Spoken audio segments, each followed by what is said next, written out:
భాష్యము అనుస్రము గురుర ఉచ్చారణ మను సరంతే మనదుడు గురుదేవుని నుండి శ్రీకృష్ణుని గురించి వినవలను అని శ్రీలా విశ్వనాథ్ చక్రవర్తి ఠాగూర్లు పలికిరి.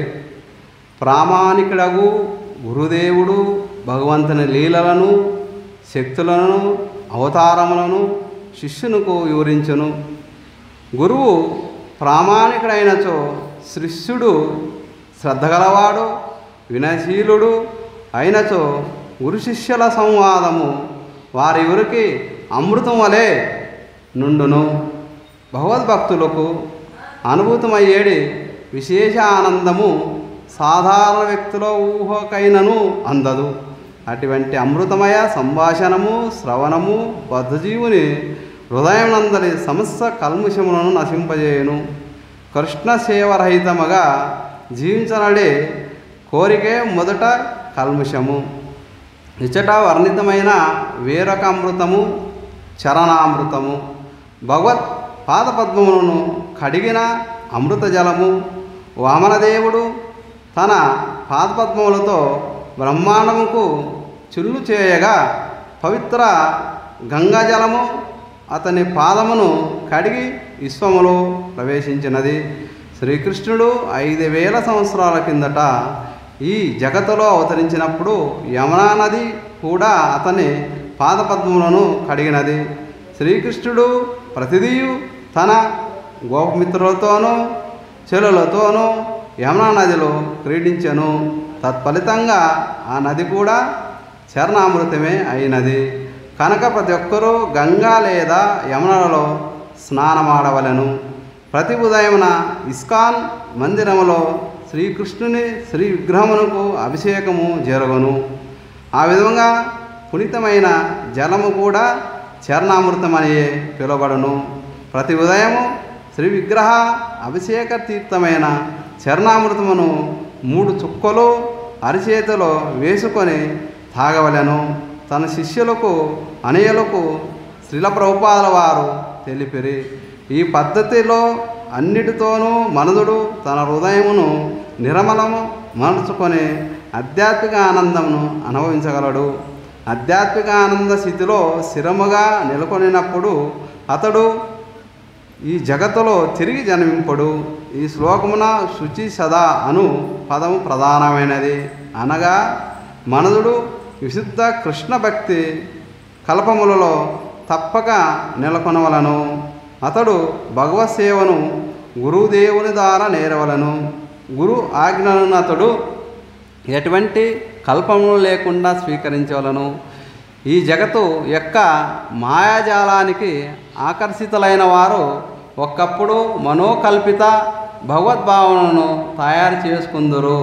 కానీ కేవలము ప్రామాణికని గురుదేవుని ద్వారా మనం భగవంతుని గూర్చి భగవద్భక్తిని గూర్చి పరిపూర్ణంగా విశుద్ధమైన జ్ఞానమును పొందగలము. అటువంటి జ్ఞానమును కృష్ణ కృపమూర్తి శ్రీలా ఏసీ భక్తి వేదాంత స్వామి ప్రభుపాదుల వారు ఈ గ్రంథంలో పొందవచ్చును.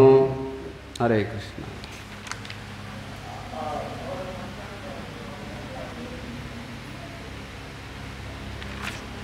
హరే కృష్ణ.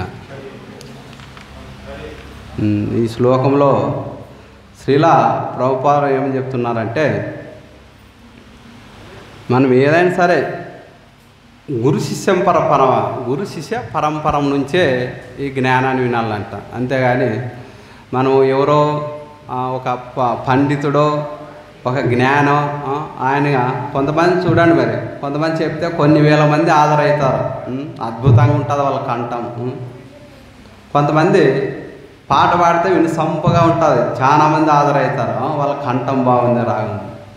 కానీ ఇక్కడ ప్రభుపాదుల వారు ఏమని చెప్తున్నారంటే, భక్తి అన్నది కేవలము గురువు దారే వినాలంట. గురువు కూడా ఎలా ఉండాలా? గురు శిష్య పరంపరలో ఉండాలా. ఇప్పుడు మన ఇస్కాన్ ఉంది, మనది ఏ సాంప్రదాయము? బ్రహ్మ సాంప్రదాయం. అందుకే బ్రహ్మ సాంప్రదాయమైనా సరే, తర్వాత శివ సాంప్రదాయమైనా సరే, కుమార సంప్రదాయం కానీ సరే, శ్రీ సంప్రదాయం. మన సంప్రదాయాలు 4 ఉంటాయి. ఈ సంప్రదాయంలో ఎవరైనా సరే గురు పరంపరంగా వచ్చిన గురువు ద్వారా మనము భాగవతము భగవద్గీత శ్రవణం చేయాలని చెప్తుంది అనమాట. అంతేగాని మనము సీరియల్ చూసో లేదంటే గొప్ప పండితుడు ఉన్నాడు, ఆయన చెప్తున్నాడు, బాగుంటుంది ఆయన కంఠము, ఆయన చెప్తుంటే చాలా రమణీయంగా ఉంటుంది, అటువంటి వాళ్ళ ద్వారా మనము భాగవతాన్ని వినరాదంట. కేవలము గురు శిష్య పరంపరలో వచ్చిన గురువుల ద్వారా మాత్రమే మనము భాగవతం వినాలని చెప్తున్నారు. శ్రీల విశ్వనాథ్ చక్రవర్తి ఠాగూర్లు పలికిరంట. అందుకే మన గురువులు ఏది చెప్తే అదే ఆచరించాలా, గురువు దారే వినాలి. మనకేమైనా ప్రశ్నలు ఉన్నా కూడా గురువులని, గురు శిష్య పరంపరలో ఉన్న వారి యొక్క శిష్యులను అడిగి మనము తెలుసుకోవాలి. అప్పుడే మనకి భక్తి అనేది బాగా అభివృద్ధి చెందుతుంది, మనం భగవంతుని చేరుకోగలుగుతాం.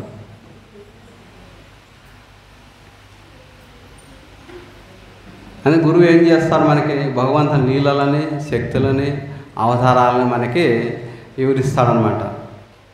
అంటే గురుముఖ పద్మావాక్య, గురువు ఏది చెప్తే అది మనము జీవితంలో ఆచరించాల. చూడండి ఇక్కడ ఏమని చెప్పినాడు ఈ శ్లోకంలో అంటే, మన గంగా నదిలో ప్రతిరోజు స్నానం చేస్తే ఏమవుతుంది, పవిత్రులు అవుతాం. నిజానికి మనము కాశీకి పోయినారు ఎప్పుడన్నా, అక్కడ ఏమవుతుంది, అక్కడ ఘాట్లు ఉంటారు. మన ఆ ఘాట్లలో ఏం చేస్తారు, వాళ్ళు శవాలు కాల్చి మరి గంగా నదిలో తోసేస్తారు. అక్కడ ఏ జీవి చనిపోయినా కూడా ఏం చేస్తారు, గంగా నదిలో వేస్తారు అన్నట్టు. కానీ అక్కడ అంతా శవాలుగా తేలుతున్నా, అక్కడ మురికి నీళ్ళు కలిసినా కూడా గంగ మాత్రం ఆ పవిత్రం కాదు.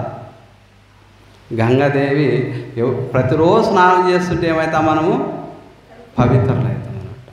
అదేవిధంగా గంగా నది పక్కన ఒక బ్రాహ్మణుడు ఉండేవాడు. ఆయన ఏ రోగం వచ్చినా డాక్టర్ని కలిసేవాడు కాదంట, కేవలం గంగా తీర్థాన్నే తాగి ఆయన రోగాన్ని నయం చేసుకునేవాడు అంట. అందుకే మన భారతదేశంలో గంగాదేవికి ఉన్నంత విశిష్టత ఎక్కడా లేదు. అందుకే ఏమని చెప్తుండంటే, అదేవిధంగా కేవలము గంగలో మునిగితే ఎంత పవిత్రులు అవుతామో, కేవలము గురువు ద్వారా శ్రీకృష్ణ భగవాన్ని భగవద్గీత అని సరే శ్రీమద్ భాగవతం వింటే కూడా మనం ఏమవుతాము, పవిత్రులు అవుతామంట. అందుకే త్వరగా పవిత్రులు కావాలంటే ఏం చేయాలా, గురువుల ద్వారా మనము ఈ జ్ఞానాన్ని వినాలన్నమాట. అందుకే ఇక్కడ ఏమని చెప్తున్నాడంటే, ఈ గంగాదేవి ఎలా ఉద్భవించింది అంటే, ఒకసారి ప్రహ్లాద్ మహారాజ్ తెలుసు కదా మీకు. ప్రహ్లాద్ మహారాజు యొక్క మనవుడు బలి చక్రవర్తి. ఆయన యజ్ఞయాగాదాలు చేసి తర్వాత ఇంద్రునిపై విజయం సాధించినాడు. ఆయన ఇంద్రునిపై విజయం సాధించి ఆ స్వర్గాన్ని ఆయన ఏం చేసినాడు, లాక్కున్నాడు అనమాట. మనం చూస్తుంటాం ఎప్పుడు దేవతలకి రాక్షసులకి అప్పుడు పడదు. అప్పుడు ఏం చేస్తారో దేవతలలో పోయి వాళ్ళ అమ్మ పోయి చెప్తే, వాళ్ళ అమ్మ పోయి అప్పుడు భగవంతుడు విష్ణు గురించి తపస్సు చేస్తుంది. భగవంతుడు ప్రసన్నుడవుతాడు. అమ్మ నీకు నేను కుమారునిగా అవతరిస్తానని చెప్పి భగవంతుడు కుమారునిగా అవతరిస్తాడు. తర్వాత ఏమవుతుంది, వామనంగా అవతరిస్తే అప్పుడు బల చక్రవర్తి యజ్ఞం చేస్తుంటాడు. యజ్ఞం చేసినప్పుడు ఎవరైనా సరే బలి చక్రవర్తి, ఇంకోటి వచ్చి ప్రహ్లాదని మనవుడు కాబట్టి ప్రహ్లాద గొప్ప శుద్ధ భక్తుడు. వాళ్ళ తాత యొక్క భక్తి కూడా ఆయనకి కొద్దిగా తెలుసు అన్నమాట. అందుకే అతిథులని, ముఖ్యంగా భక్తులని, బ్రాహ్మణులని సేవించాలా అని ఆయనకు బాగా తెలుసు అనమాట. ఎప్పుడైతే ఈ భగవంతుడు ఈ వామన రూపంలో వస్తే అప్పుడు ఆ యజ్ఞం చేసే సమయంలో వస్తే బ్రాహ్మణులకి దానం ఏందే యజ్ఞము సఫలం కాదనమాట. అందుకే వస్తే అతిథి వచ్చినాడని చెప్పి ఆయన్ని చక్కగా ఆహ్వానించిన తర్వాత ఆయన పాదాలను కడుగుతాడు. బ్రాహ్మణోత్తమ నీకేం కావాలో కోరుకు అంటాడు. ఎందుకంటే బ్రాహ్మణులకి ఏ కోరిక నెరవేరుస్తామో వాళ్ళ సంతృష్టి చెందినప్పుడే మన యజ్ఞము సఫలమవుతుందని ఒక నియమము. అప్పుడు ఆయన ఏమంటాడంటే, నాకు ఒక 3 అడుగులు కావాలా అని, స్థలం కావాలని అడుగుతాడనమాట. అప్పుడు ఇక్కడ బలి చక్రవర్తి అంటాడనమాట, నేను రాజుని, ఈ ప్రపంచానికి రాజుని. ఒక్క 3 అడుగులు ఇస్తే నాకేం విలువ ఉంటుంది? ఒకవేళ సరే నువ్వు పిల్లవాడు, నీకు తెలియదు, మరి నన్ను లోకం ఏమనుకుంటుంది? అది కాదని నువ్వేమన్నా అడుగు ఇస్తాను అంటాడు అనమాట.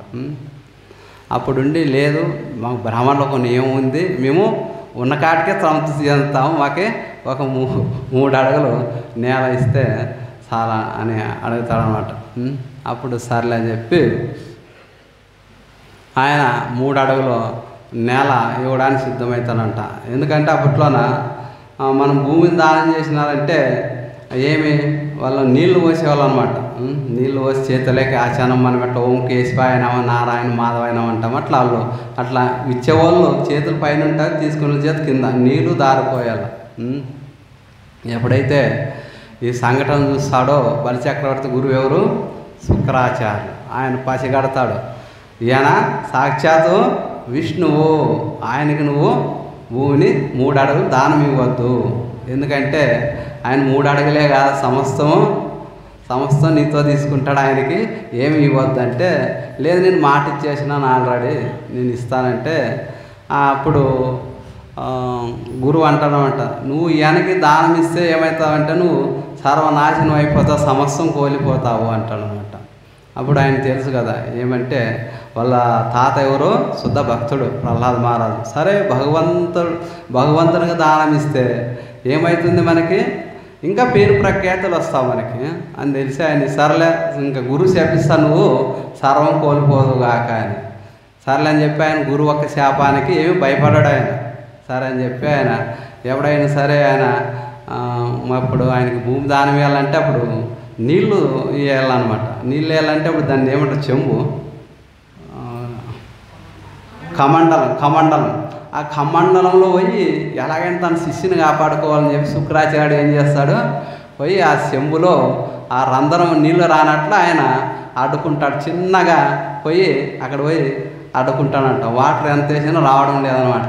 సూక్ష్మ రూపంలో పోయి, ఎందుకంటే ఆయన శుక్రాచార్యుడు కాబట్టి, రాక్షసుల గురువు కాబట్టి వీళ్ళకి కొన్ని ఏగాలు ఉంటామంట, అష్టసిద్ధులు ఉంటామంట. వీళ్ళు స్థూలంగానే సరే సూక్ష్మంగా సరే వీళ్ళు మారిపోగలరనమాట. అంత సూక్ష్మంగా పోయి అక్కడ అడ్డం ఉంటాడు.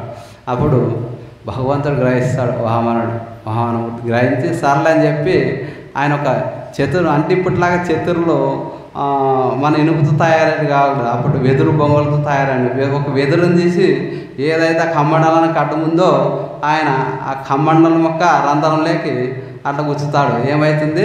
ఆ శుక్రాచార్య కన్ను పోతుంది అనమాట. అప్పటి నుండి శుక్రాచార్యకి ఒక కన్ను లేదు, అప్పటి నుంచి ఆయనకి ఒక కన్ను లేదనమాట. తర్వాత ఎప్పుడైతే సర్లే అని చెప్పి అప్పుడు ఆ నీరు వస్తావో, ఎప్పుడైతే నీరు వస్తుంటావో అప్పుడు భగవంతుని చేతులు కింద ఉంటారు, ఇచ్చేవాళ్ళ చేతులు పైకి ఇలా ఉంటాడు, దానం ఇచ్చేవాళ్ళు ఇట్లా. ఎప్పుడైతే ఆ విధంగా నీరు వస్తాడో, సరే ఎక్కడ కావాలో మహాత్మా మీరు తీసుకున్నాను 3 అడగలంటే అప్పుడు మన స్వామి ఏం చేస్తాడు? పెరగడం ప్రారంభిస్తాడు. ఎలా పెరుగుతాడంటే ఆయన పెరుగుతుంటే ఈ సూర్యుడు ఆయన కిరీటంలాగా వస్తాడంట. ఇంకా పెరుగుతుంటే ఆయనకి సూర్యుడు వడ్డానంలాగా వస్తాడంట. మరి పెరుగుతుంటే ఆ సూర్యుడు భగవంతుని పాదం కింద పీటలాగా వస్తాడంట. అంత ఎత్తు పెరిగినాడు స్వామి. పెరిగి అప్పుడు ఏమైంది? ఒక్క పాదంతోన ఆయన ముల్లోకాలను చేయించినాడు బలిచక్రవర్తి. ఒక పాదంతో ఏం చేసినాడు? ఆయన భూమిని ఆక్రమించినాడు. రెండో పాదంతో ఆయన ముల్లోకాలంటే స్వర్గం పైన గంగానది, అంటే దేవత లోకం పైన ఉంటుందంట గంగానది. ఎప్పుడైతే ఈయన ఒక బొటన వేలు పోయి అక్కడ తాకిందో అక్కడ నుంచి గంగాదేవి ప్రవహిస్తుందన్నమాట. అందుకే అంటే గంగాదేవి యొక్క జన్మస్థానం ఎక్కడి నుండి అంటే భగవంతుని బొటన వేలు నుండి ప్రవహించిందని ప్రతీతి అనమాట. అటువంటి పుణ్యమైనది గంగానది. మరి ఇంకా 3 అడుగులు నేను ఎక్కడ పెట్టాలంటే అప్పుడు బలిచక్రవర్తి ఏమని చెప్తాడంటే, సరళ మహాత్మ నా నెత్తి మీద పెట్టా అంటాడు. ఎప్పుడైతే భగవంతుడు ఆయన నెత్తి మీద పెట్టినాడో అప్పుడు పాతాళానికి దొక్కేస్తాడు. అప్పుడు గరక్మంతుడు వచ్చి ఆయన్ని బంధిస్తాడు అనమాట బలిచక్రవర్తి. అప్పుడే ప్రహ్లాద్ మహారాజు వస్తాడు. వచ్చి మంచి పని చేసినావు, ఈయనకి చాలా అహంకారం ఉండేది నా మనవునికి, ఇప్పుడు బాగా అహంకారం తగ్గించేసినావు నువ్వు అంటే, అప్పుడు మరి భగవంతుడు వచ్చి ఆయన కట్లు ఇడిపించి అప్పుడు అంటాడనమాట. ఏమంటాడంటే, యాక్చువల్ అంటే నేను అందరినీ పోషించేవాడిని, నేను విష్ణువు, నేను అందరికీ దానాన్ని ఇస్తాను కాబట్టి ఎవరితో దానం తీసుకోను. కానీ నువ్వు నాకు ఏం చేసినావు, నీ ప్రాణాలు పోతావని తెలిసి మీ గురువు హెచ్చరించినా కూడా నీ ప్రాణాలు కూడా లెక్క చేయనట్లు నువ్వు నాకు ఆ దానం ఇచ్చినావు కాబట్టి నేను సంతృష్టి చెందినాను అని చెప్పి భగవంతుడు ఎంతో ప్రసన్నుడై, సరే నువ్వు ఈ పాతాళ లోకానికి రాజుగా ఉండు, నెక్స్ట్ ఎప్పుడైతే మనకి ప్రళయం వస్తుందో నెక్స్ట్ కల్పంలో నువ్వే ఇంద్రునిగా, నువ్వే ఇంద్రు పదవిని స్వీకరిస్తావు, నేను మాటిస్తానని. ఇప్పుడు కూడా మనం పాతాళ లోకానికి పోతే భగవంతుడితో వరమే లేదు, ఆయనకు రక్షణగా ఉన్నాడు. ఇప్పుడు మనం పాతాళ లోకానికి పోయినా కూడా ఇప్పటికి బలిచక్రవర్తి రాజు, ఆ పాతాళానికి రక్షకుడు ఎవరంటే విష్ణువు ఉంటాడు. మనం ఎక్కడైనా చేతరాలు పోతే చేతరపాలకులు అని తెలుసు కదా, మన చేతరపాలకులు ఉంటారన్నమాట. శివుడు ఎక్కువ మన విష్ణు ఆలయానికి రక్షకుడిగా ఎవరు ఉంటారంటే శివుడే ఉంటాడు. అట్లా పాతాళ లోకానికి రక్షణ ఎవరున్నారు, మన స్వామి ఉన్నాడు అక్కడ విష్ణువుగా. చూడండి భగవంతుడు ఎంత దయమయ్యాడు. మరి అటువంటిది పవిత్రమైన గంగా నది. అందుకే గంగలో ప్రతిరోజు మనం స్నానం చేస్తే ఏమవుతుంది, పాపాలు పటపంచలైపోతాయి. అదేవిధంగా ఇక్కడ ఏమంటున్నాడంటే, కేవలము గురువుల ద్వారా ప్రతిరోజు మనము భాగవతము భగవద్గీత వింటూ ఉంటే ఏమవుతుందంటే, ప్రతిరోజు చెప్పుకుంటాం. మనం ఏమని చెప్పుకుంటాం, నష్టప్రాయేషు భద్రేషు నిత్యం భాగవత సేవయా. అంటే మనలో నిజం అంటే మనకి నష్టాన్ని కలిగించేటివి ఏంటివి, మనలో ఏముండవి, మనలో నష్టం కలిగించేటివి చెప్పండి. కామ, క్రోధ, లోభ, మద, మోహ, మత్సర. ఇవి ఒకప్పుడు రాక్షస గుణాలు. ఇవి ఎక్కడ ఉండేటివి, రాక్షసుల్లో ఉండేటివి. మరి ఇప్పుడు ఎవరిలో ఉండవే, మానవుల్లో ఉండవు. ఎందుకంటే యుగాలన్నీ 4. సత్యయుగంలో దేవతలు రాక్షసులు, అంటే దేవతల్లో గుణాలు సపరేట్ ఉండేటివి, రాక్షసుల్లో సపరేట్ ఉండేటివి. అందుకే చూడండి, ఎప్పుడైనా యుద్ధం పడితే ఏమైందా, సత్యయుగంలోన ఈ రాక్షసులు పోయేవాళ్ళు ఎక్కడ స్వర్గాన్ని పోయి వాళ్ళ మీద దండయాత్ర చేసేవాళ్ళు. ఒక్కోసారి దేవతలు వచ్చి ఈ పాతాళలో ఉన్న రాక్షసుల్ని ఆ యుద్ధం చేసేవాళ్ళు. అప్పుడు దేవతలు గుణాలు వేరే, రాక్షసి గుణాలు వేరే. మరి సత్యయుగం అయిపోయిన తర్వాత ఏ యుగం వచ్చింది, త్రేతాయుగం. అప్పుడు ఈ రాక్షసులు దేవతలు ఎక్కడున్నారు, ఈ భూమి మీదే ఉన్నారు. ఎక్కడ, సముద్రం అవతల. ఎవరున్నారు అప్పుడు సముద్రం అవతల? రాక్షసులు అంటే ఎవరు, త్రేతాయుగంలో రావణ, కుంభకర్ణ వీళ్ళు. దేవతలు అంటే ఎవరు, ఋషులు, శ్రీరామచంద్ర భగవానుడు. మరి నెక్స్ట్ ఏ యుగం వచ్చింది, 3వ యుగం ఏది, ద్వాపరయుగం. మరి ఎక్కడున్నారు అప్పుడు దేవతలు రాక్షసులు? పక్కనే ఊరు పక్కనే. ఎవరు వాళ్ళు, పాండవులు, కౌరవులు. వాళ్ళు పక్కన ఉంది, వాళ్ళు యుద్ధం చేసుకున్నారు, కురుక్షేత్రం జరిగింది. మరి ఈ కలియుగంలో ఈ దేవతలు రాక్షసులు ఎక్కడున్నారు, వాళ్ళు ఎక్కడ పోయినారు, మనిషిలో ప్రవేశించినారు, మానవుల్లో ప్రవేశించినారు. అందుకే మనలోన దేవతలు ఉన్నారు, రాక్షసులు ఉన్నారు. అందుకే ఈ రాక్షసులు బయటి వాళ్ళంటే ఏం చేయాలి మనము, నష్టప్రాయసు భద్రేషు నిత్యం భాగవత సేవ. బయట ఉంటే యుద్ధం చేయొచ్చు, మరి లోన్ తెచ్చుకున్నారు, ఏం చేస్తావు, బయటికి రారాళ్ళు, నువ్వు బయటికి రారు. వాళ్ళని ఎలా చేయాలంటే కేవలము భగవంతుని శ్రవణమే, కీర్తనయ్య సదాహారి. ప్రతిరోజు భగవంతుని గురించి వింటుంటే వాళ్ళు ఒక్కరొకరు నష్టమైపోతారంట. మనం చూస్తాం కదా, కురుక్షేత్రంలో ఏ విధంగా అయితే సంహారం జరిగిందో, మన త్రేతాయుగంలో రాముడు ఎలా సంహరించినాడో ఆ విధంగా ఒక్కొక్కరు మన కామము, ఆ క్రోధము, ఆ లోభము, మదము, మోహము, మత్సరము ఇవాళ పోయినప్పుడు మనలో ఏ గుణాలు వస్తాయి, దేవత గుణాలు వస్తాయి.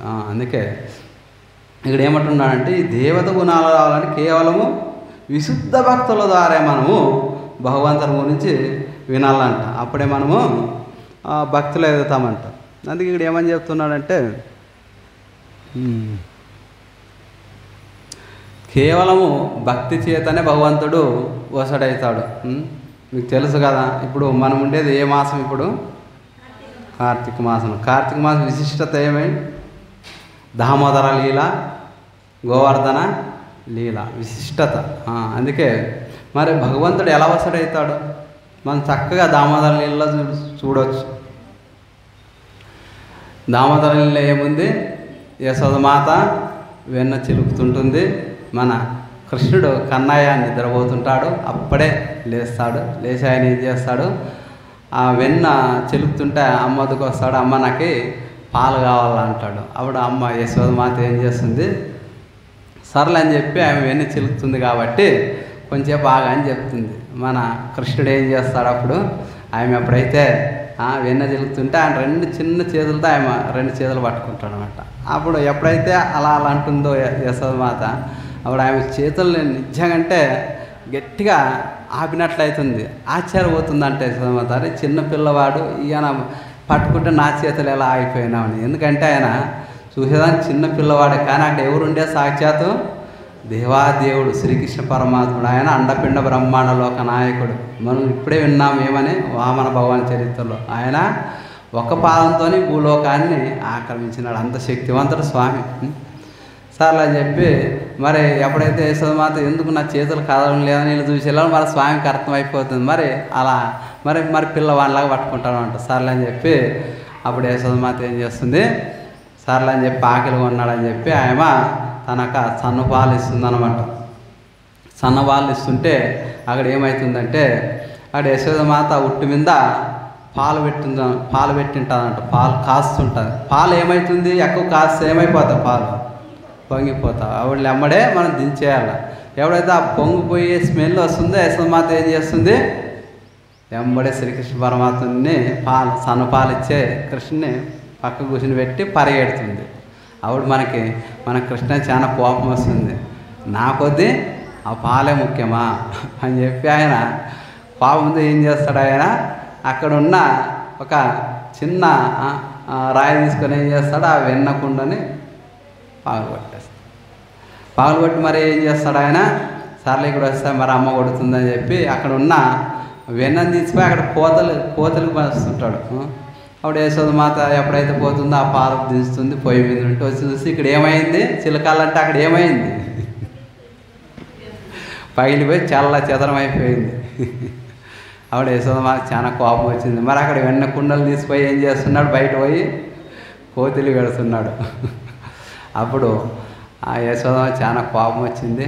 ఆమె ఏం చేసింది? ఇంతకుముందే గోపికలు చాలా ఫిర్యాదు చేసినారు. ఏమనంటే మా ఇంట్లో వెన్న దొంగలిస్తాడు, మా ఇంట్లో వెన్న దొంగలిస్తాడని. అదల్లా ఒకసారి గుర్తు చేసుకుంది. అలాగైనా సరే కృష్ణుని కంట్రోల్ చేయాలని చెప్పి ఆమె ఒక బెత్తాన్ని తీసుకొని వచ్చింది. అప్పుడైతే ఆయనకి అర్థమైపోయింది సిచ్యువేషన్, అమ్మ వస్తుంది కొడుతుందని చెప్పి ఆయన పోయి మెల్లగా తాను పోయి దాపెట్టుకుంటాడు. ఎందుకంటే ఎవడైతే ఆ వెన్న పగిలిపోయిందో నిజం వెన్నుతో పాటు లోన్ ఏముంటుంది? పెరుగు మనం చిలుకుతుంటే ఏమవుతుంది? అది మజ్జిగ అదంతా పగిలిపోయి ఆయన ఒక చిన్న పాదాల అర్జులు ఆ గుర్తు పట్టుకొని పోతుంది వాళ్ళమ్మ యశోదమాత. ఎవడైతే పోతుందో కృష్ణునికి అర్థమవుతుంది. ఎందుకంటే యశోదమాత ఎలా ఉంటుందంటే ఆమె గాజులు, తర్వాత కడియాలు, చైనాలు, ఆభరణాలు నిజంగా మనం చూస్తాం. ఒక మాతాది నడుస్తుంటే గల్లని శబ్దం వస్తుంది. కృష్ణ తెలుసు అమ్మ వస్తుంది అని చెప్పి ఇంక పరుగు ఇంకా. అప్పుడు యశోదమాత కూడా పరుగు పరిగెడుతూనే ఉంటుంది. అంటే నిజానికి యశోదమాత చాలా హైటు చాలా భారీగా ఉండేదన్నమాట. ఎప్పుడైతే పరిగెడుతుంటుందో ఆయన ఒక జడలో ఉన్న పూలు అనేటివి రాలిపోతాయి. తర్వాత ఆయన కొంగు వేసుకుంటారు అన్నమాట. నిజానికి మనం బృందానికి పోతే ప్రతి మాత కొంగు వేసుకుంటారు. ఆ పరిగెత్తడం ఆ కొంగు కూడా జారిపోతుంది. తర్వాత చెమటలు పట్టేస్తాయి యశోదమాతకి. అప్పుడు మన కృష్ణునికి అర్థమైపోతుంది, అరే మా అమ్మ ఇంకా పరిగెడితే సురదాకపోతుంది అని చెప్పి కృష్ణుడే ఆగిపోతాడు. ఎవడైతే ఆగిపోతాడో యశోదమాత ఆయన్ని పట్టుకుంటుంది. ఎవడైతే పట్టుకుంటుందో స్వామి భయపడతాడు. నిజానికి పిల్లలు మనం పరిగెత్తిన పట్టుకొని బెత్తం చూపిస్తే ఎలా ఉంటారు? పిల్లలు భయపడుతూ ఉంటారు. అట్లా మన స్వామి కూడా పరిగెత్తినాడు కదా చాలా వేగంతో. అప్పుడు ఏమైంది? ఆయన ఒక శ్వాస అనేది వేగంగా అందుకే త్రిరేఖ కంఠం అంటే కంఠానికి 3 రేఖలు ఉంటాం మనకి. ఆ 3 రేఖలు అనేటివి శ్వాస ఎక్కువ తీయడం వలన పైకి కిందకి వస్తూనే ఉంటాం. ఆయన ఒక మెడలో ముత్యాల హారం వేసింది. ఆ 3 హారాలు అంటే పైకి కిందకి ఆ 3 పొరలు మనం ఎట్లయితే 3 వేసుకున్నా ఆ విధంగా స్వామి ముత్యాల పైకి కిందకి అయిపోయింది. తర్వాత ఆయన పరిగెత్తినాడు కదా, ఆయన భయపడుతున్నాడు కదా, ఆయన ఒక లోలాకులు ఆ లోలాకులు అంటే అవి ఊగుతూ ఉంటా అంట, ముందుకి వెనక్కి ఊగుతూ ఉంటా అనమాట. తర్వాత ఆ స్వామి తల్లి ఎప్పుడైతే కొడుతుందని భయంతో ఆయన ఏడవడం మొదలు పెడతాడు. నిజమంటే మనము చాలా ఆశ్చర్యవలసిన విషయం ఏమంటే భయానికే భయం కలిగించేవాడు ఎవరు? భగవంతుడు. మరి ఈరోజు యశోదమాతను చూసి ఆయన భయపడము, ఏడవడము, ఇదల్లా భక్తుల యొక్క తన్మయం. అందుకే భగవంతుడు కేవలము భక్తుల చేత మాత్రమే దండింపబడతాడు. అది కూడా ఎవరు? శుద్ధ భక్తుల చేతనే. చూడండి, ఈ లీల ప్రతిసారి వినేటప్పుడల్లా నాకు ఆశ్చర్యం వేస్తుంది.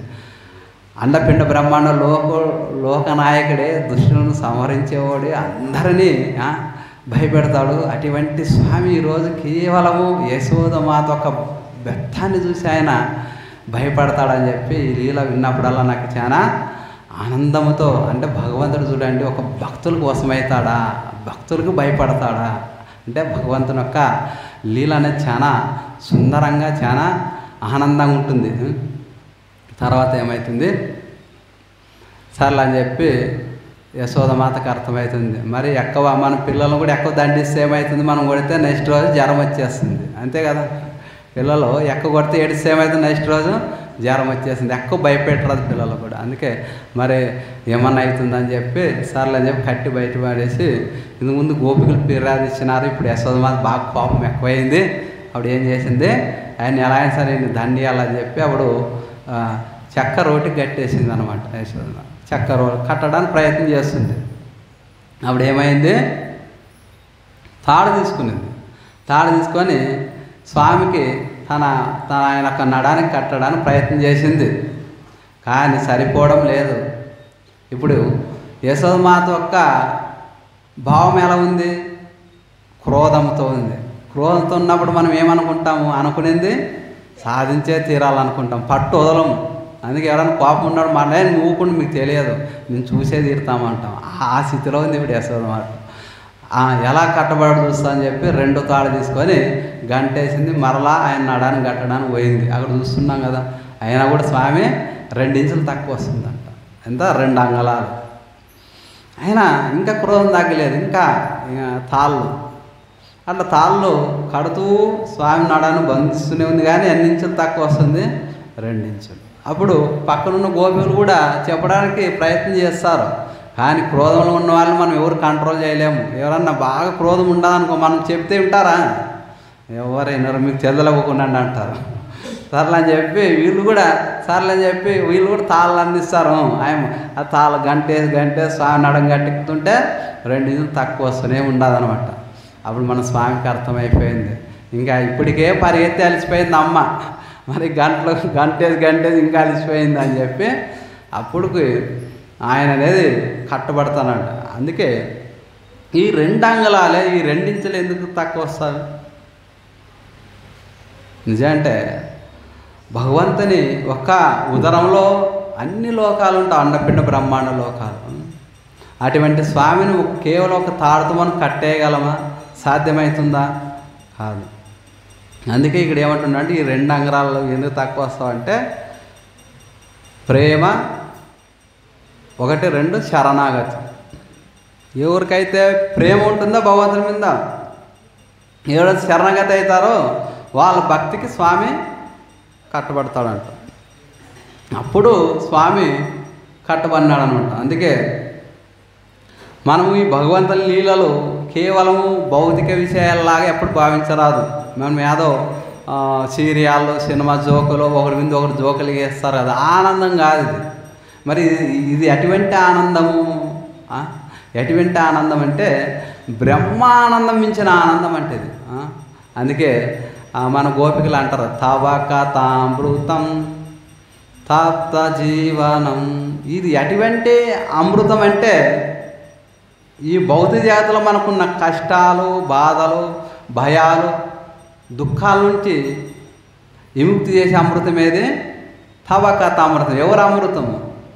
శ్రీకృష్ణ పరమాత్మని దివ్యలీల శ్రవణం చేయడం ద్వారా ఏమవుతుంది?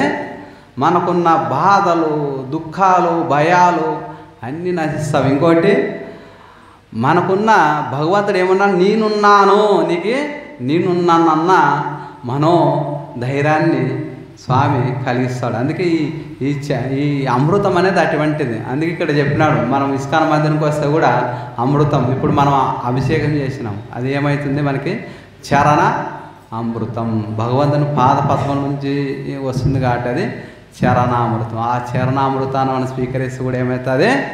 మనలో ఉన్న కల్ముషాలు అనేటివి నశిస్తాం అన్నమాట. అందుకే మనం ఏం చేయాలంటే ప్రతిరోజు గురుముఖ పద్మవాక్య, ప్రతిరోజు మనం ఏం చేయాలో గురువు ఏదైతే చెప్పినాడో అది వినాలా. అంతేగాని ఏదో మనం కృష్ణాష్టమి అప్పుడు వచ్చినాము, గౌరపుణ్యం అప్పుడు వచ్చినాము, బాగా డామ్ డూమ్ గ్రాండ్గా చేసినాము, అయిపోయింది. మరి పండగప్పుడు మనం ఫెస్టివల్ వచ్చినప్పుడు హాజరవుతామంటే ఆ విధంగా భక్తి రాదు మనకి. మరి భక్తి ఎలా వస్తుంది? గురువు మనకి ఒక 4 నియమాలు పెట్టింటాడు. నియమాలు ఏంటివి చెప్పండి? మాంసాహారం తినరాదు, అక్రమ సంబంధం ఉండరాదు, మద్యపాన నిషేధము, ఈ 4 నియమాలు ఉంటూ ప్రతిరోజు గురువు ఏమని చెప్పినాడు? హరే కృష్ణ కృష్ణ కృష్ణ హరే హరే, హరే రామ రామ రామ హరే హరే. ఈ భగవన్నామస్మరణ ప్రతిరోజు మనం సాధన చేస్తుండాలా. ఇంకోటి, గురువులు మనకు శిక్ష గురువు అయినా సరే, దీక్ష గురువు అయినా సరే, ప్రతిరోజు మనం ఏం చేయాలా? శ్రవణం వింటుండాలి. వాళ్ళు చెప్పేది ప్రతిదీ మనం జీవితంలో విని మరి ఏం చేస్తుండాలా? ఆచరిస్తుండాలి. అప్పుడే మనము భక్తిలో ఎదుగుతామన్నమాట. అందుకే ప్రతిరోజు మనం చూడండి, మనము యాక్టివ్గా ఉండాలంటే మనం ఏం చేస్తాము?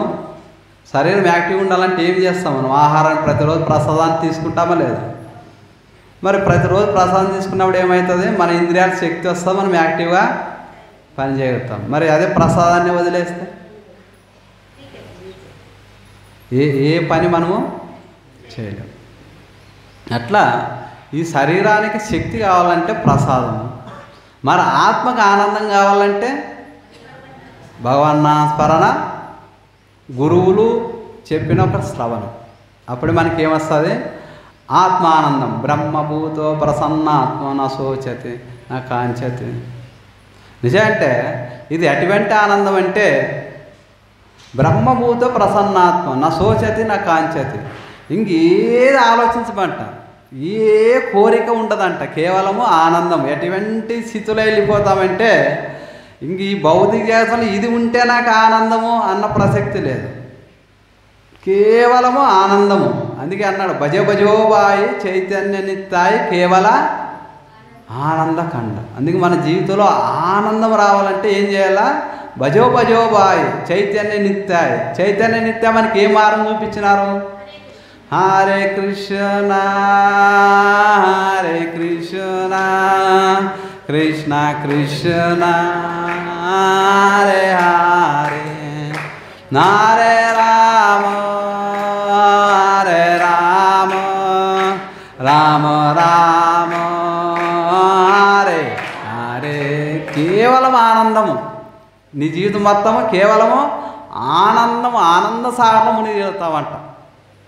ఇప్పుడు గంగా నదిలో మునిగితే ఎట్ట పవిత్రమవుతావో, కేవలం భగవన్నామస్మరణ చేస్తుంటే భక్తి ఆనందము. ఆనందం నిజంటే ఆనందమయం. నిజంటే మనకేం కావాలి? అందరికీ ఆనందం కావాలి. మరి ఆనందం అందరికి కావాలి, కానీ ఆ ఆనందం అనుభవించడం ఎలానే తెలియదు. అదే మన దుఃఖానికి కారణమేమి? ఈ ఆనందాన్ని ఎలా అనుభవించాలని ఎవరికి తెలియదు. అందుకే ఈ ఆనందం కొరకు ఏం చేస్తున్నాము? రకరకాల ప్రయత్నాలు చేస్తున్నాము. కానీ మన జీవితంలో ఆనందంగా ఉంటున్నామా? ఎందుకు లేము అంటే దీన్ని అనుభవించడం ఎలా అనేది తెలుసుకోవాలి. ఈ భౌతిక జగత్ అనేది సుందరంగా, అద్భుతంగా, ఆకర్షణీయంగా ఉంటుంది. ఇప్పుడు ఒక ప్లాస్టిక్ యాపిల్ పండు ఒరిజినల్ యాపిల్ పండు పెడితే ఏది ఎక్కువ మనల్ని ఆకర్షిస్తుంది? ఎందుకంటే దాని పెయింటింగు చాలా ఆకర్షణీయంగా ఉంటుంది మా కళ్ళకి. మామూలు యాపిల్ పండు అంత ఆకర్షణ ఉండదు, కానీ ప్లాస్టిక్ యాపిల్ పండు మనకి ఆనందాన్ని ఇవ్వలేదు. రియల్ పండు మనకి ఆనందాన్ని ఇస్తుంది. అందుకే ఇప్పుడు మనము మాయకి వశమైన మాయ అంటే ఏమి? లేనిది ఉన్నట్లు ఉన్నది ఆ భ్రమలో ఉన్నాం ఈరోజు. అందుకే ఈ ప్లాస్టిక్ది ఎలాగైతే ఆకర్షితులవుతున్నామో ఇక్కడ ఏదైతే లేదో అదే ఆనందం అనుకుంటున్నాం. ఇక్కడ అంతా తాత్కాలికమని మనకు తెలియదు. అందుకే ఒకసారి ధర్మరాజు యక్షకుల ప్రశ్నలు పోతే యక్షకుడు అడుగుతాడు ధర్మరాజుని, ప్రపంచంలో అత్యంత ఆశ్చర్యకర విషయం ఏమిటంటే అందరూ చనిపోతున్నారు, పక్కింటోడు పోతున్నాడు, ఎదురింటోడు పోతాడు, మన ఇంట్లో బంధువులు చనిపోతారు, మనిషి మాత్రం నేను ఇంకా ఫ్యూచర్లో ఇట్లే జీవిస్తాను, ఇట్లే ఆనందంగా ఉంటాను నువ్వు భ్రమలో ఉంటాడు. కానీ ఏదో ఒక రోజు శరీరం అనేది వదిలి వెళ్ళిపోవాల్సింది. అందుకే దీనికి ఈ లోకానికి ఒక పేరుంది. ఏ లోకం? భూలోకము, మృత్యులోకము. మృత్యులోకం అన్నాడని ఎందుకన్నాడు? పుట్టినవాడు ఇట్టక తప్ప నశించక తప్పదు. అంత తాత్కాలికమే ఇక్కడ. అందుకే ఈ సృష్టి కూడా తాత్కాలికమే. ఎందుకంటే ఇది కూడా ఏదో రోజు ప్రళయం వస్తుంది. అందుకే మన జీవితం కూడా ఏదో రోజు తాత్కాలికమే, ఏదో రోజు ఊచిపోతుంది. అందుకే మనం సంపాదించిన ధనం కూడా తాత్కాలికమే, మనం కట్టుకున్న ఇల్లు తాత్కాలికమే, మన బంధువులు తాత్కాలికమే, మనం ప్రేమించే శరీరం కూడా తాత్కాలికం. ఎందుకంటే ఏదో రోజు దీన్ని మనము వదిలి వెళ్ళిపోవాలి. అందుకే మరి సత్యమైనది ఏమి? సత్యం సత్యం పునఃసత్యం హరినామైవ కేవలం. కేవలం సత్యమైనది ఏది? భగవంతుని నామే. అందుకే నీలకంఠ కోసం వారు చెప్తాడు, అబ్రహ్మ సంబంతం పర్యంతం సర్వమాయామయము జగాతు. మూడు లోకాల్లో ఎక్కడ పోయినా కూడా అంతా మాయలోకాలే అంట. ఎక్కడ నువ్వు బ్రహ్మలోకం పోయినా, ఆ కైలాసాన్ని పోయినా, ఇంకో లోకాన్ని పోయినా అన్నీ ఈ త్రిగుణాలతో కలుషితమై ఉన్నదండి. సత్యమైనది ఈ భగవంతుని ఒక నామే. అందుకే తెలుసుకోవాలి, ఈ మానవ జన్మ ఎందుకు వచ్చింది? భగవంతుని చేరుకోవడానికి వచ్చింది. అందుకే తాత్కాలికమైన అవుట్ కోసం మనం పరిగెడితే సమయం ఏమవుతుంది? వ్యర్థమవుతుంది. అందుకే ఒకసారి ఏమైందంటే ఒక వ్యక్తి ఉద్యోగం కోసం అప్లై చేసినాడంట. వాళ్ళు అప్లై చేస్తే ఆయన చెప్పినాడంట, నువ్వు 10 గంటలకు వచ్చి హాజరు కావాలా, నువ్వు హాజరైతే సెలెక్ట్ అవుతావు, కొన్ని ప్రశ్నలు వేస్తారు కదా అంటే సర్లే చెప్పి ఆయన ట్రైన్లో వస్తున్నాడు. అక్కడ 9:30 దిగినాడు. ఆ దిగినప్పుడు ఆ ట్రైన్ నుండి కిందకు వస్తుంటే ఒక వ్యక్తి వచ్చి ఆయన్ని ఢీ కొన్నాడు అనమాట. ఇంకా అప్పుడు ఏమైంది? ఇక్కడ ఆయనకి గొడవ పడినాడు. దాదాపు 1:30 గొడవ పడినాడంట. అక్కడ ఎన్ని గంటలకు హాజరు కావాలా? 10 గంటలకి. ఇక్కడ 1:30 అంటే ఎంత అయింటుంది? 11 అయింది. అక్కడ వెళ్ళేవాళ్ళు ఏమైంది? ఈయన ఉద్యోగము వేరే వాళ్ళకి ఇచ్చేస్తారు. అట్లా ఇక్కడ కూడా మనము మానవ జన్మ వచ్చేదే భగవంతుని చేరుకోవడానికి చాలా దుర్లభమైనది. ఇంకోటి ఎన్ని రోజులు ఉంటామో తెలియదు. విశ్వాసనయ్యా విశ్వాసం. ఈ ఊపిరి ఎప్పుడైనా ఆగిపోవచ్చు. మనం చూస్తుంటాం కదా వార్తల్లోన, పిల్లవాడు అప్పటి పుట్టి చనిపోయినాడు, తర్వాత యాక్సిడెంట్లో పోయినారు. మనం ఎన్నో వింటుంటాము. ఎవరి జీవితం శాశ్వతం కాదు. ఎవరు ఎప్పుడన్నా వెళ్ళిపోవచ్చు. ఈరోజు ఉన్న వాళ్ళు రేపు కనపడకపోవచ్చు. ఇప్పుడు మనం తీసుకున్న శ్వాస బయటకు రాదేమో. ఒకవేళ బయటకు వస్తే లోనికి తీసుకున్న బయట శ్వాస లోని పోదేమో. విశ్వాసం అనేది విశ్వాసం ఏ క్షణమైనా సరే జీవితం అనేది ముగిసిపోవచ్చు. అందుకే మన గురువులు వైష్ణవులు కృపచేత మనకి ప్రభుపాదుల వారు ఆయన యొక్క భగవంతుని ధామానికి వెళ్ళిపోయినాడు, గోలోధామంకి. ఆయన పోతూ పోతూ మనకి జ్ఞానాన్ని ఇచ్చినాడు. చూడు మన కోసం ఆయన ఆ వయసులో గురువు గారు ప్రభుపాదులు ఎంత కష్టపడినాడు. 70 సంవత్సరాలు ఎవరన్నా ఈ చలికాలం ఇంట్లోనే బయటకు రారు, నాకు చలి పడుతుంది పోనా అంటారు. మరి అట్లా ఆయన అమెరికా పోయినాడు, అక్కడ అంతా మంచు. ఆయన ఎన్ని కష్టాలు తీసుకున్నాడు, ఎవరి కొరకు? మనకి ఈ దుఃఖాలయం మనం ఆనందంగా ఉండాలని చెప్పి మన కొరకు విస్తృతంగా ప్రచారం చేసినాడు. అందుకే మనం కనీసం ఆయనలాగా ప్రచారం చేయకుండా పర్వాలేదు, కనీసం ఆయన చెప్పిన 4 నియమాలు, జపము, మన ఇంట్లో పూజ మంగళారతి, మనకి దగ్గరుంటే ఇస్కాన్ టెంపుల్కి వచ్చి ఇక్కడ సేవలు చేయడము, భక్తుల సాంగత్యంతో ఉండడము. తర్వాత మనం ఇస్కాన్ మందిర్కి వస్తే పక్కింటి వాళ్ళకైనా సరే స్నేహితులకైనా సరే రండి, ఇస్కాన్ మందిరం ఉంది, సండే ప్రోగ్రాం ఉంటుంది, ప్రతిరోజు మంగళారతి ఉంటుంది, రండి, అక్కడ ప్రభులు ప్రవచనం చెప్తారు. ఈ విధంగా మనం కనీసము మనము గురువులాగా చేయలేము, కనీసం మనం మారుతూ 10 మందినన్నా మనము మార్చుకోవాలి. అప్పుడే ప్రభుపాద యొక్క కృప మనకు లభిస్తుంది. ప్రభుపాద కృప లభించినప్పుడే మనము భక్తిలో త్వరగా ఎదుగుతామన్నమాట. అందుకే ఇక్కడ ఈ శ్లోకంలో చెప్పినట్ల కేవలము ఎవరి దారి వినాలి మనం జ్ఞానాన్ని? గురువుల ద్వారా మాత్రమే వినాల, గురువుల ద్వారా మాత్రమే మనం జ్ఞానాన్ని వినాలి. అంతేగాని ఎవరో నన్ను సీరియల్లో చూసినాను, నన్ను సినిమాలో చూసినాను, నాకు ఈ జ్ఞానం తెలుసు అంటే అది కాదు. అందుకే చైతన్య ఏమన్నాడు, మాయవాది కలుసునలయ సర్వనాశ్. అందుకే ఎవరైతే భక్తులు కాదో అటువంటి వాళ్ళ నుంచి మనం ఎప్పుడు భగవంతుని గురించి వినరాదు. వింటే ఏమవుతుంది? ఉన్న భక్తి ఊడిపోతుందన్నమాట. ఇది మాయవాదాలు ఎలా ఉంటుందంటే ప్రభుపాద వాళ్ళు చెప్తారు, పాలు ఉంటాం అనుకోనండి, ఆ పాలు మనం పెట్టినాము, తర్వాత తాగుదాం అనుకొని బయటకు వెళ్ళిపోయినాం అనుకో, ఒక పాము వచ్చి కొన్ని పాలు తాగితే పాముకి ఒక స్వభావం ఉంటుంది, ఏమి? పాలు తాగుతూ తన విషాన్ని ఇచ్చే స్వభావం. ఎప్పుడైతే ఆ విషయం అనేది ఆ పాలలో పడుతుంది అనుకో, మనం వచ్చి ఆ పాలు తిరిగి ఆ పాలు తాగితే ఏమవుతాము? డెడ్, చనిపోయి. అందుకే ఈ మాయవాదుల గురించి కూడా మనము భగవంతుని గురించి ఉంటే ఏమవుతుందంటే ఉన్న భక్తి కూడా నాశనం అయిపోతుంది. అందుకే ఈ కలియుగంలో బోధ గురువులు తక్కువ, బాధ గురువులు ఎక్కువ. అందుకే ప్రభుపాద అంటాడు, ఈ జనాలు బోధ గురువుల వద్ద పోరంట, బాధ గురువుల వద్దకే పోతారంట. ఎందుకు? కోరికలు. ఇప్పుడు మన ఇస్కాన్ కోసం మనం ఏం చెప్తాము? 4 నియమాలు ఉండాలా, జపం 16 మాలలు చెప్పి. అదే బాధ గురువుల వద్ద పోతే ఏం చేస్తారు? నువ్వేమన్నా చేయి, డోంట్ కేర్, నువ్వు సంపాదన నాకు ఇంత ఇస్తే నీ పాపాన్ని నేను తీసేస్తా. నువ్వేమని చేయి, డోంట్ కోర్. వచ్చినప్పుడు ఆయన నెత్తి మీద చేయి పెడతారు, ఆయనకు వస్తే వెల్కమ్ దండేస్తారు. ఆయనకి ఈ వ్యక్తి డొనేషన్ ఇచ్చినాడు, ఆయనకు ఫలానా బాధ ఉండే పోయింది, మీరు డొనేషన్ ఇవ్వండి అంటే. ఈ బాధ గురువులు అనేది కేవలం వీళ్ళు భోగంలో ఉంటారు, వాళ్ళ నుంచి వీళ్ళు భోగించాలనుకుంటారు. నిజమంటే ఇక్కడ భోగాలు లేవు, ఇదేమాలయం?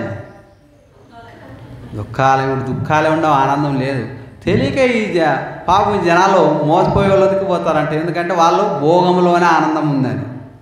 నిజమంటే భోగంలో ఆనందం లేదు, భోగాల్లో ఏముండవి? రోగాలు ఉండవు. భోగం పోతే ఏమొస్తుంది? మనిషికి రోగం వస్తుంది. అందుకే ఎప్పుడైనా సరే బాధ గురువులు విడిచిపెట్టి బోధ గురువుల వద్దకు రావాలి. నిజమంటే ఈ బోధ గురువులు చెప్పినప్పుడు మనకు కష్టమే ఉంటుంది. ఎలా ఉంటుంది అంటే ఎగ్జాంపుల్కి మనం తెలుసుకోవచ్చు. ఇప్పుడు పిల్లలు ఉన్నారనుకో, వాళ్ళు స్కూల్ పోవడం ఇష్టమా? ఎవరన్నా కానీ బ్యాగ్ తీసుకొని స్కూల్ వండిపోతాడా? మనకి ఏమి ఇష్టము? ఆటలాడడం బాగా ఇష్టం. అది కూడా మనం కూడా భోగం అంటేనే ఇష్టం మనకి. భాగవతం విను, జపం చేయంటే ఇష్టం ఉండదు. ఎందుకు? పిల్లవానికి ఎట్లయితే ఆడుకుంటే ఆనందం ఉంటుంది అనుకుంటాడో మనకు భోగం అంటే ఆనందం. కానీ ఆ పిల్లవాడిని తెలియదు ఏమని? చదువుకుంటే రేపు అతను ఫ్యూచర్లో మంచి ఉద్యోగం సంపాదించవచ్చు, ఎటువంటి కష్టం లేనట్ల జీవితంలో ఆనందంగా ఉండొచ్చు. అదే చదువుకుంటే అదే ఆడుకుంటే ఏమవుతాడు? ఆయనకి ఇంకా ఆయన భోజనానికి కూడా కష్టమవుతుంది, కూలి పని చేసుకోవాలి. అదేవిధంగా మన జీవితంలో కూడా భోగానికి పోతే రోగాలు మాత్రం వస్తావు, కానీ ఏం ఆనందం అనేది ఉండదు. ఇంకోటి ఈ మానవ జన్మ వచ్చింది భగవంతుని చేరుకోవడానికి. అందుకే మనకు కష్టం అనిపించవచ్చు. ఈరోజు ఒక 4 నియమాలు ఉన్నా కష్టం అనిపించవచ్చు, జపం చేయాలన్నా కష్టం అనిపించవచ్చు, మందిరం రావాలన్నా కష్టం అనిపించవచ్చు. కానీ మన ఇంద్రియాలని బ్రతిమాడాలంట, చెప్పుకోవాలంట ఈ ఇంద్రియాలకి. అందుకే గురువులు అంటారు, ఫస్ట్ మనం భక్తులు ఎదగాలంటే ఎవరితో మాట్లాడాలా? మనసుతో మాట్లాడాలా. భగవద్గీతలో భగవంతుడు చెప్పినాడు, ఏమని చెప్పినాడు? మనసే మిత్రువు, మిత్రుడు మనసే శత్రువు. మనసు చెప్పినట్లు మనం చేస్తే ఏమవుతాము? క్లోజ్. జన్మ మృత్యు జరవ్యాధి, పునరపి మననం పునరపి జననం పునరపి జఠరే శయనే శయనం ఏ సంసారి. మరి జన్మమృత్యు జరవ్యాధి. అందుకే మనసు అనేది చాలా ప్రమాదకరమైనది. అందుకే ఆ మనసు చెప్పాలా, నీకేం కావాలా? ఆనందం కావాలా. ఆనందం అనేది రా మందిరం పోదాం రా, మరి భగవంతుని దర్శనం చేసుకుందాం రా. జపం చేయ, నీకు ఆనందం వస్తుంది. శ్రవణం చేయ, నీకు ఆనందం వస్తుంది. కీర్తన చేయ, ఆనందం వస్తుంది. నృత్యం చేయ, ఆనందం వస్తుంది.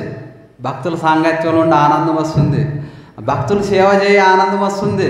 ఈ విధంగా మనం ప్రతిరోజు మనసుతో మాట్లాడాలి.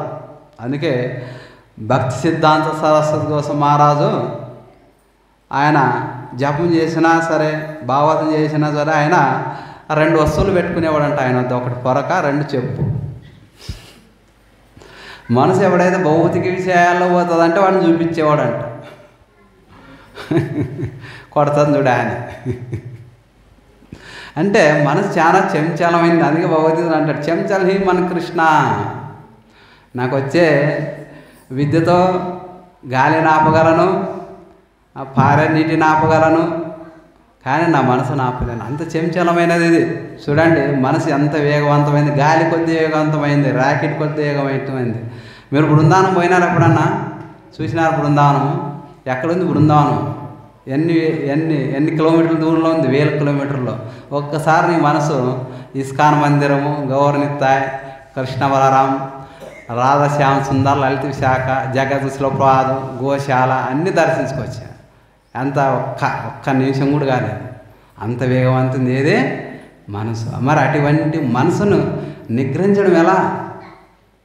ఎందుకంటే ఒక బాణం వేస్తానా ఆపాలని టైం పడుతుంది, ఒక బుల్లెట్తో కొట్టాలి. కానీ మనసు ఎంత వేగం అంటే అభ్యాస ఏగైనా కౌంతేయ. కేవలం మనసునే ఏమిటి దారి ఆపాలా? అభ్యాసం. అందుకే ఈడేమంటున్నాడు, ఈ అభ్యాసం అనేది ఎవరి దారి నేర్చుకోవాలి మనము?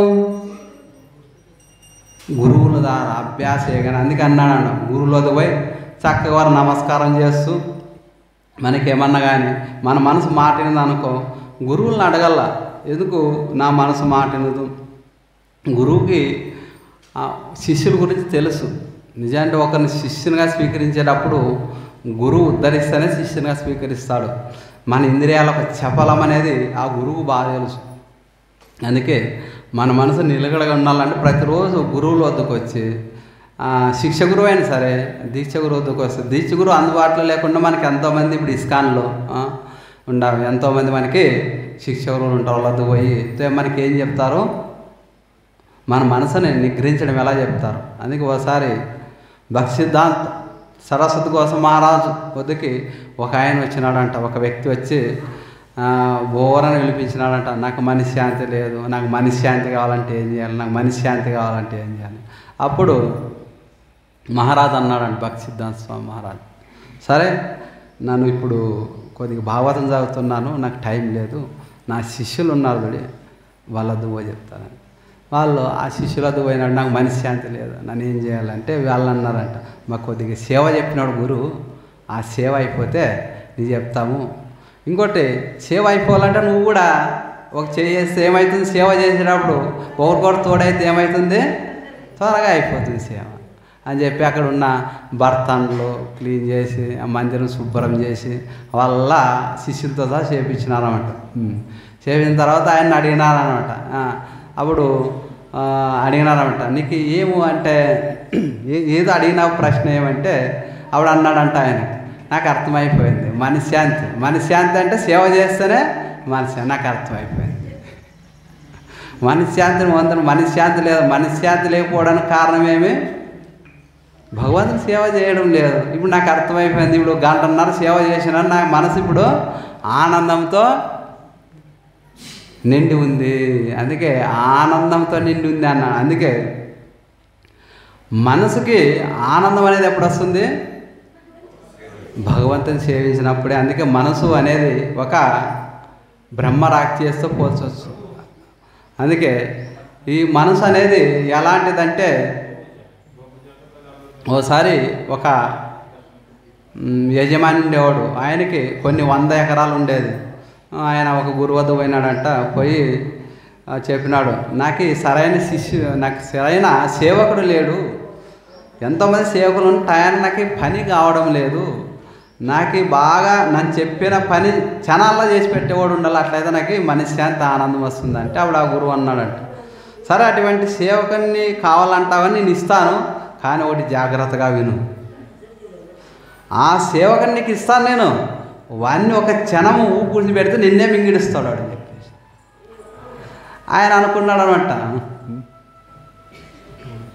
సరే ఆయన అనుకున్నాడు అంట, ఈ గురువుకి తెలియదు నాకు ఎన్ని ఎకరాలు ఉంది, 100 ఎకరాలు ఉండాలి, నాది పెద్ద ఇల్లు, ఒక్క సేవకుడికి ఒక క్షణము ఊకి కూర్చుని పెట్టేంత ఖాళీ ఆయనకి ఎక్కడుంది అని నవ్వుకున్నాడంట. సర్లే గురువా వదిలే, నేను ఒక్క క్షణం ఆయనకి లేనా, కానీ బాగా ఆలోచించు, ఒక్క క్షణం ఊకి పెట్టి నిన్ను మింగిడిస్తానన్నాడు. ఆయన నవ్వినాడంట, ఒక్క క్షణం తీరిక ఎక్కడుంది, కొన్ని 100 ఎకరాలు వ్యవసాయం చేయాలంటే ఊకి అవుతుందా, పెద్ద భవంతి క్లీన్ చేయాలంటే ఊకి అవుతుందా అని చెప్పి వాడు నవ్వుకున్నాడంట. సర్లే అని చెప్పి ఆ సేవకుని పంపించిన వాడు బ్రహ్మరాక్షసి. వాడు ఏం చేస్తాడంటే, పోయి వ్యవసాయం దున్నిరా అని చెప్పే లోపల వ్యవసాయం దున్నిరా అని చెప్పి ఆయన ఇల్లు కూర్చునే లోపల దున్నేసేస్తాడంట. ఆ విత్తనాలు చల్లరంటే విత్తనాలు వేసేస్తాడంట. నీళ్ళు పెట్టరంటే నీళ్ళు పెట్టేస్తాడంట వ్యవసాయానికి.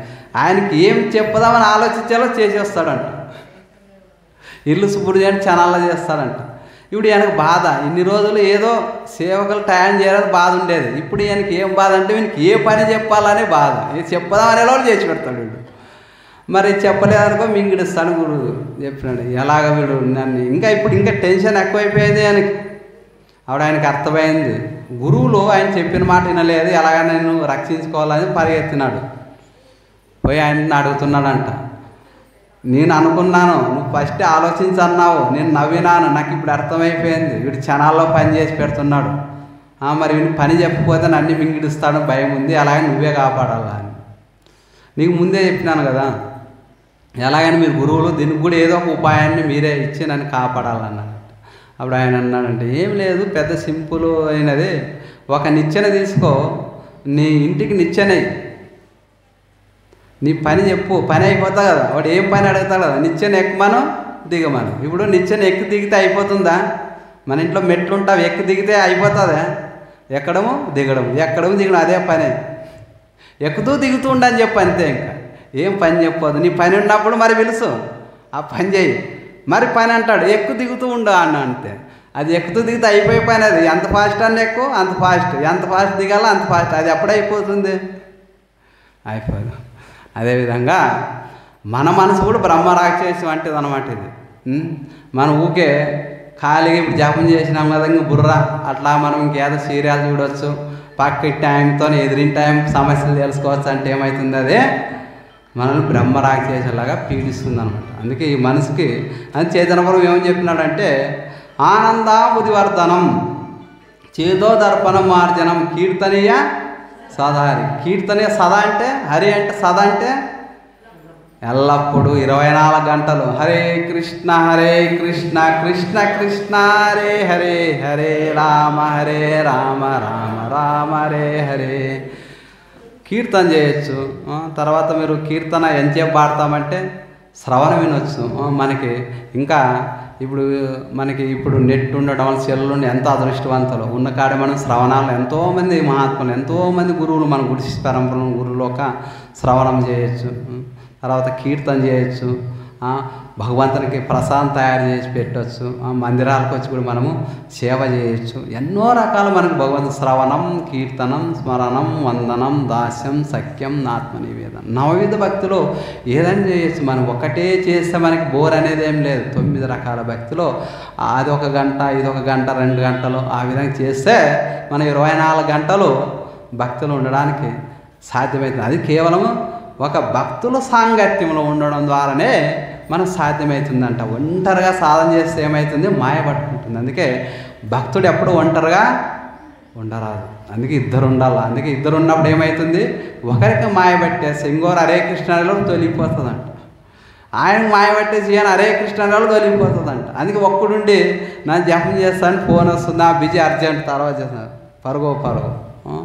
అందుకే భక్తుల సాంగత్యంలో ఉంటే ఎప్పుడు మనము భక్తిలో బాగా ఎదుగుతాం. గంధరా శ్రీమద్ భాగవతంకి జాయ్, జగద్గురు పాదికి జాయ్, భక్తి కస్మరాదికి జాయ్, అనంత కోటి వైష్ణవ భక్తులకి జాయ్. హరే కృష్ణ. మీకు ఏమైనా ప్రశ్నలు ఉంటే అడగండి.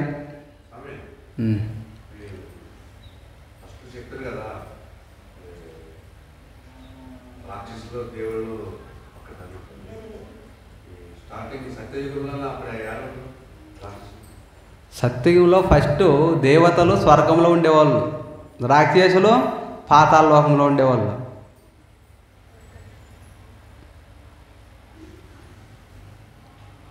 ఇంకా ప్రశ్నలు ఎవరికైనా? హరే కృష్ణ.